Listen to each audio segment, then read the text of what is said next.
Some people can spend months or even years practicing the piano, but never breaking out of that beginner sound. So in this video, I'm going to be showing you the fastest way to start sounding like a pro on the piano. Okay, so it comes down to this. Beginner pianists play notes, whereas pro pianists play music. Okay, that's a pretty broad statement. What does that even mean? Well, I'm going to be showing you exactly what that means in this video. So, broadly speaking, we can define this as musicality, right? Bringing your music to life, having a sense of emotion in your music, having a sense of passion and storytelling in your music. That's what musicality is, right? You could be playing all the right notes. You could learn a piece of music and learn all the right notes, but that doesn't mean that it feels good or sounds good, right? And you still might be stuck in that kind of beginner trap where you're playing all the right notes and you're doing everything right, but it doesn't sound pro. It doesn't sound good, right? And it's because of this reason. It's because of how you're playing the notes, okay? So it's not a matter of what you're playing. It's more a matter of how you're playing it, okay? Now, we're dialing it in a little bit. That's still a little bit vague, but we're dialing it in, and I'm going to show you some practical things that you can actually practice on the piano starting today to start to have this sense of musicality. Now, there are actually a lot of tools when it comes to musicality. There's a lot of things to talk about there, and I can't cover that in one video. So I'm going to be covering one of the main elements of musicality, which is dynamics. Okay, dynamics is one of the fastest and most effective ways of actually bringing your music to life and adding emotional depth to your music and telling a story with the music that you play on the piano. All right, let me give you an example. Okay, so the example tune that we're gonna draw from here and explore here is Billie Eilish's Happier Than Ever. Let me play you an example of Happier Than Ever if I was to just play the notes. Okay, it might sound something like this.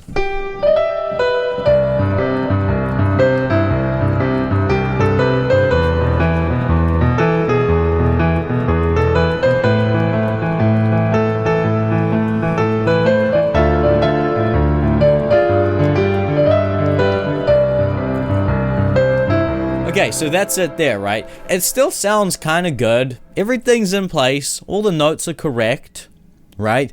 But again, this is not a matter of what you're playing. It's more a matter of how you're playing it. That's what dynamics is, okay? So the problem with what I just played was that everything was flatline. Everything was the same. Every note that I played was the same velocity, the same tempo, right?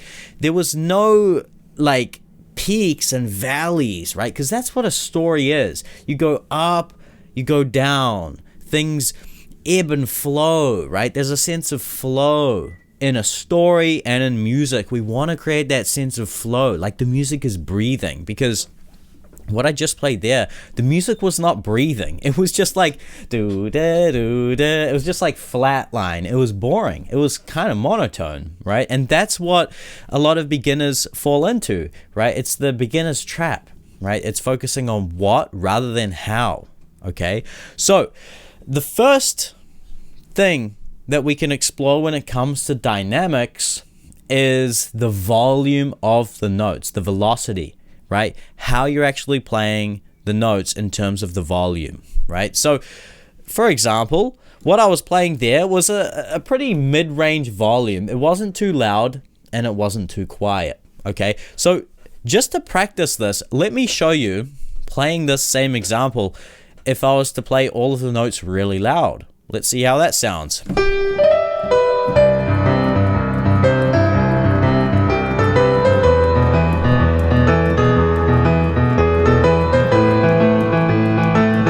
Okay, so that doesn't sound very good, right? Because again, all the notes are the same volume. We're playing all the notes loudly. Now let's do the opposite. Let's play all the notes super quietly.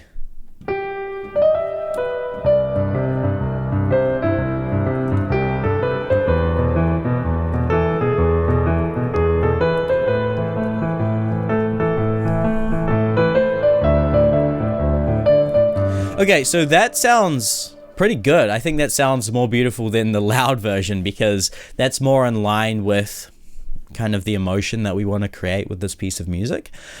Now, the real key with dynamics is going between those two volume extremes so that the music actually breathes between being really quiet and then being loud. And you want to use quiet and loud effectively to tell the story. So for example, you want to kind of build into playing it a little bit louder when you're getting to the end, and then you want to kind of fall away to make it more quieter when you're kind of starting it out. And the whole point with dynamics is that this is a tool that we can use when it comes to storytelling in the music to bring it to life, right? So for example, let me just apply this sense of dynamics to this piece, okay? So notice where it gets louder, notice where it gets quieter, and see how it brings it to life.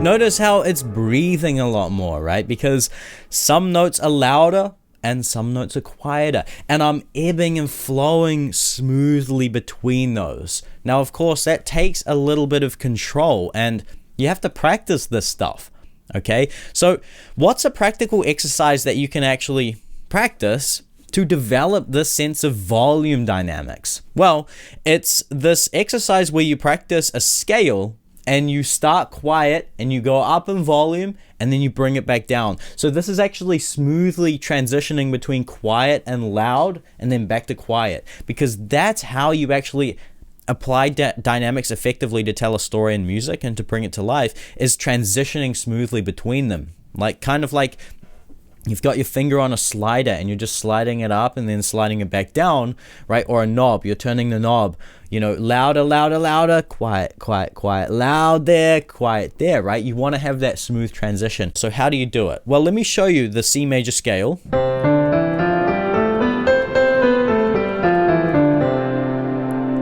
Okay, so that's just the C major scale going up and back down, right? Now, the way to practice this smooth kind of transition between quiet and loud is to start quiet and then build up loud as you get to the top and then go back quiet like this.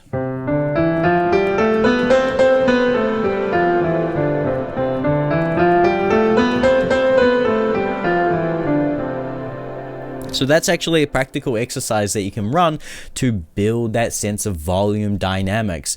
But of course, you need to actually apply it to a musical context. Practice trying to go between quiet in some places, loud in other places. And again, there's no right or wrong way to do this. It's up to you, because you're the performer of the music.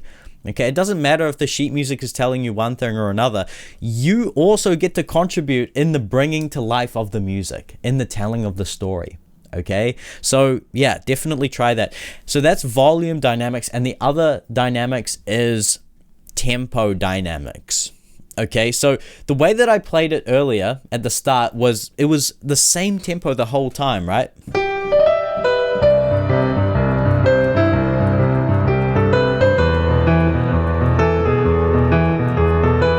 Right, it's boring, okay, because there's no ebbing and flowing of the tempo. Now, there is a technique called rubato, and this is really the bending of the tempo, slowing it down here for dramatic and emotional effect, and then speeding it up there for dramatic and emotional effect, right? This is how you bring the music to life, okay? You use tempo dynamics. So, again, you can practice going through the passage of music that you want to practice this on. First, going fast, and then going really slowly,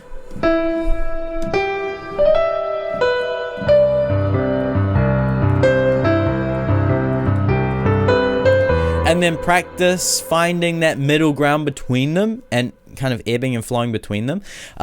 Let me give you an example now, applying this sense of dynamics to the piece, right? Just notice how I slow down in some parts and speed up in other parts for emotional effect.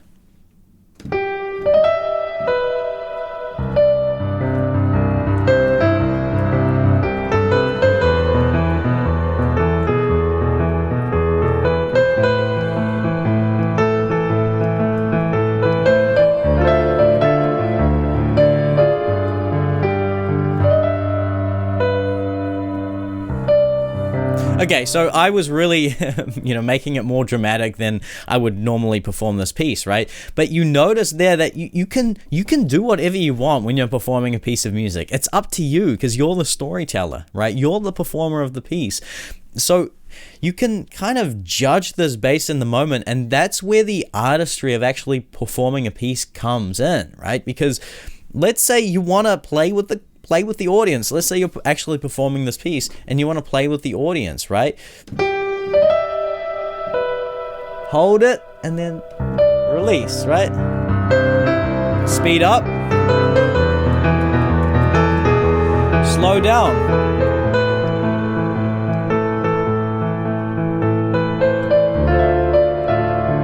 Slow way down.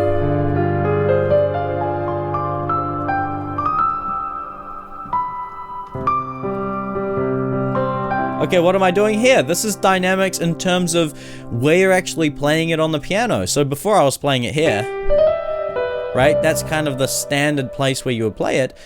Let's say, you're telling a story here, so maybe you play it all up an octave.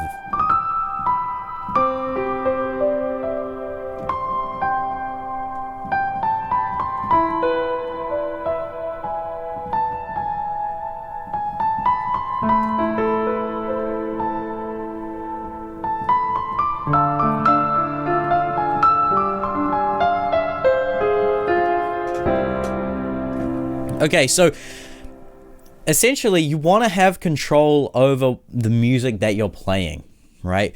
I was able to kind of experiment with some ideas there. I kind of what I was doing there was, right? I was changing up what the left hand was doing, playing the arpeggio like that and holding it rather than having this constant rhythm here in the left hand. You can explore different ways of playing the same fundamental material. Of course, this is a different approach to learning and practicing the piano, where you actually practice the ingredients of the music so that you can perform it and bring it to life in your own way based on whatever mood you're feeling, right? That's a different tool when it comes to musicality. I tried to keep it to just dynamics in this video, but we touched on a few other things.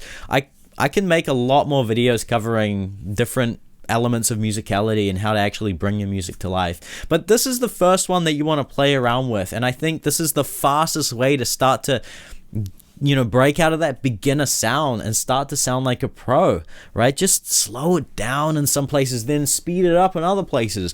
And I've given you a practical exercise that you can actually work on to develop this smooth transition between the different dynamic extremes, and try to apply this as much as possible to your music. Just when you're sitting there playing music, understand that it's more than just notes, right? Notes are just the ingredients, right? It's like baking, right? The notes are like the eggs and the flour and the sugar. That's not the cake. Think about the cake. What cake do you want to eat, right? Okay, I'm gonna leave the video there. If you want to dive way deeper into this stuff, check out UtK Keyboard Pro. Thank you so much for watching. Like, comment, subscribe, all that good stuff, and I'll see you in the next one. Peace.